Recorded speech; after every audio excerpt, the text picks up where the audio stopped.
রোজ গা বাঁচিয়ে এদিক ওদিক যাই, হোঁচট খেতে খেতে হাঁটি, ক্লান্ত হলে দাঁড়াই।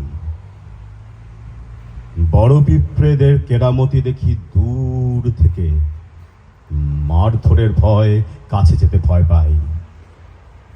অনেক দূর হেঁটে কিছু খাওয়ার জুটলে খাই। দেখতে গেলে বেশ আছি, বেঁচে থাকা ছাড়া আমার আর কোনো এন্টারটেনমেন্ট নেই। মাঝে মাঝে ভগবান দৌড়ে গেলে ভূমিকম্প হয়,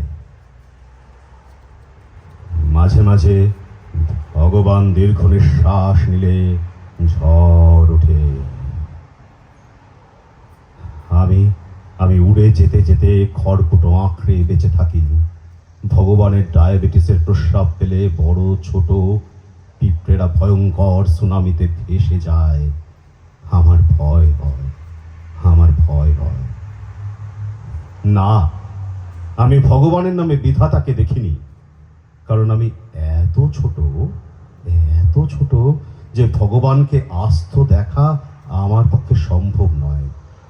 আমাদের মোড়ল রানী ভগবানের মুন্ডপাত করে, বলে ভগবান ভূয়।